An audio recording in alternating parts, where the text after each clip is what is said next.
Welcome back for another deep dive. Always a pleasure. Today we're going to be looking at Leviticus. Specifically, Chapter 20. Yeah. One of the more well-known. It's one of the ones that people always like to bring up. Right. And I think it's kind of fascinating. Yeah. Because, you know, it's a very intense chapter. it is a very intense chapter. There are a lot of laws. And it's hard. A lot of them are pretty hard. It's hard to know, like, what to make of it. Right. You know, like, how does this... From a modern perspective. From a modern perspective. Yeah. How does this apply to me today? And that's what we're going to try to figure out. Yeah. This deep dive. Leviticus 20. It's like... It's giving the Israelites...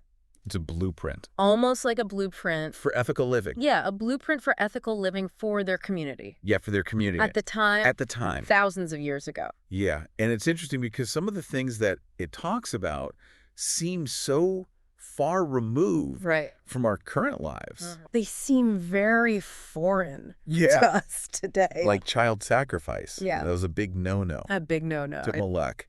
And if you did that, you would be put to death. Yeah. So like even thinking about something like that is just... horrible.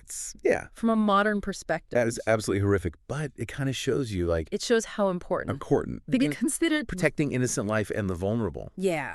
So that is a value. That's something that we still care about. Very much. Share today. Yeah. And, you know, it goes on to condemn a whole bunch of different things. Different actions. Yeah. That violate... social order. The principles of social order and respect. Right. Adultery. Incest. Bestiality. Like you name it. All these things underscore the importance of... healthy boundaries. Healthy boundaries. Within families and communities. So it's almost like they're saying...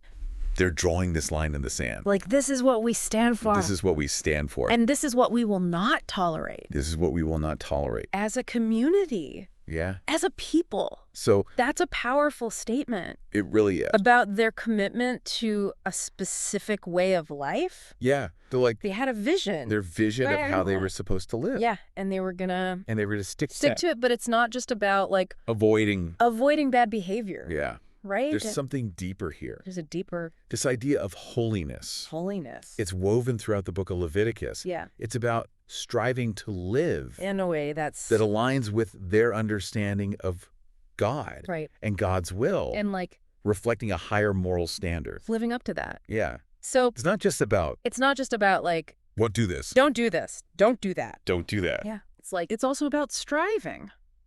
Yeah, there's a positive element to it. For something more. Yeah, like what should I be doing? Right. Not just what shouldn't I be doing. Exactly. So... and that's where... it gets... things get really interesting. interesting. When we start thinking about how does this apply... to us today. Yeah. Right? How do we take these ancient ideas... these ancient ideas... and apply them to our modern lives? Yeah, because on the surface, some of it seems like so... totally irrelevant. yeah, totally irrelevant. Like we're not dealing with... we're not dealing with child sacrifice. hopefully not. Hopefully not. Yeah. So,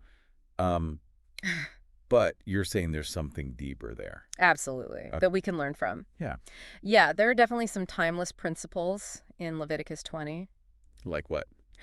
Well, for one, the concept of justice and accountability. Oh, yeah. It's a major theme throughout the chapter. Yeah, it really stresses that actions have consequences, both for the individual and the community. It's like the foundation of any legal system.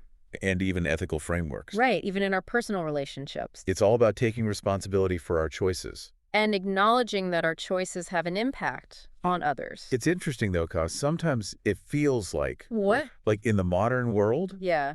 there's such an emphasis on individual rights, but not as much on individual responsibilities. I see what you mean. Leviticus 20 seems to be saying that you can't have one without the other. Yeah, it's a good point. Freedom and responsibility go hand in hand. Exactly. So what about that idea of holiness we were talking about before? Oh, yeah. How does that translate to modern life? Well, it's interesting because... it might seem like a kind of outdated concept. Right, like an old religious term.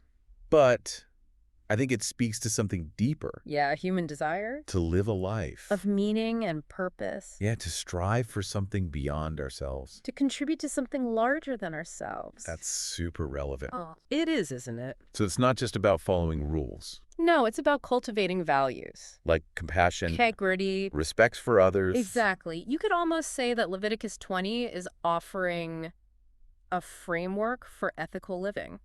Interesting. It's not just about the don'ts. It's also about the do's. It's about actively pursuing a certain way of life. Yeah, asking ourselves, how can I live a life that reflects these values? How can I contribute positively to the world around me? Exactly. That's a powerful way to look at it. It is. It's like these ancient texts aren't just dusty relics. Right. They can offer real insights for us today. Challenges, too. Absolutely. And speaking of challenges, there's another powerful theme in Leviticus 20 that's incredibly relevant today. What's that? The protection of the vulnerable. Oh, yeah. We talked about the prohibition against child sacrifice. Right. But it goes way beyond that. It does. Leviticus 20 really emphasizes the need to care for those who are marginalized. The ones who can't protect themselves. Exactly. That's a huge issue today. It is. We see it everywhere. Human trafficking. Child abuse. Elder abuse. Exploitation in the workplace. It's a reminder that we have a responsibility to speak up for those who don't have a voice. To advocate for justice and fairness for everyone.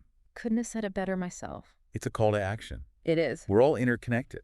Absolutely. The well-being of one person impacts the well-being of everyone. And that ties back into the idea of holiness. It does. It's not just about personal piety. Right. It's about living in a way that uplifts and supports the entire community. Especially those who are most vulnerable. So we've talked about justice. Responsibility. Ethical living. Protecting the vulnerable.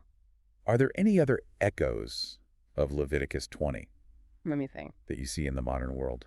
Well, Leviticus 20 also warns against practices that can lead to spiritual or societal harm. Oh, okay. Now, obviously, the specific practices mentioned in the text, they're kind of rooted in their ancient context. Makes sense. But the underlying principle, it's still relevant today. What is it? We need to be mindful of the influences we allow into our lives. Oh, that's so true. Think about it. I am thinking about it. What are some of the things that can lead us down destructive paths today? Well, for one, addictive substances.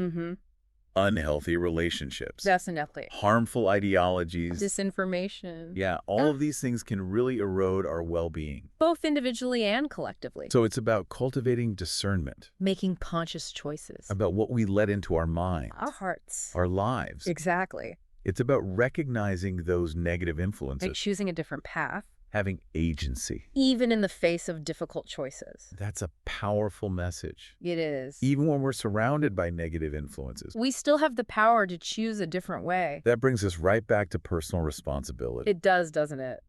Leviticus 20 might seem like an ancient rule book, but it's really a call to live consciously. To make choices that align with our values. To create a world that reflects those values. Beautifully said. It's a reminder that the pursuit of a just ethical life is an ongoing journey. And that journey can be enriched by what? By engaging with the wisdom of the past. Even if it comes from unexpected sources. Like Leviticus. Exactly. I don't know how many people have Leviticus 20 like on their nightstand. Oh, you know? Probably not a lot of folks. But it's so fascinating how these ancient words still resonate today. Yeah. Like we've uncovered this well of wisdom that's challenging us. Challenging us to think about. Our lives. Our choices. How we treat others. Our impact on the world. So as we kind of wrap up our deep dive here. Okay. What would you say is the one thing? The one thing you want the listener to take away from this? I think the biggest takeaway Yeah. is that even a text as old as Leviticus can offer valuable insights for modern life. Yeah. It's not just about the specific rules. Right. It's about the underlying principles. The timeless values. The timeless values that challenge us. To live more consciously. More ethically. More compassionately. I love that. Yeah. It's like a call to action. It is a call to action. To look at our own lives. And strive for something more, something greater than ourselves. And that's hopeful. It is hopeful. It is hopeful. It's empowering. It is empowering because it means that we have the power. The power to choose. To make a difference. So to our listener out there, we hope this deep dive has sparked your curiosity. Inspired you to think differently. And maybe even challenged you. To live a more meaningful life. Yeah. A more purposeful life. Yeah. Thanks for joining us on this journey. It's been a pleasure. Through Leviticus 20. Always fun to dive deep. Until next time. Keep seeking. Keep questioning. Keep diving deep. See you next time.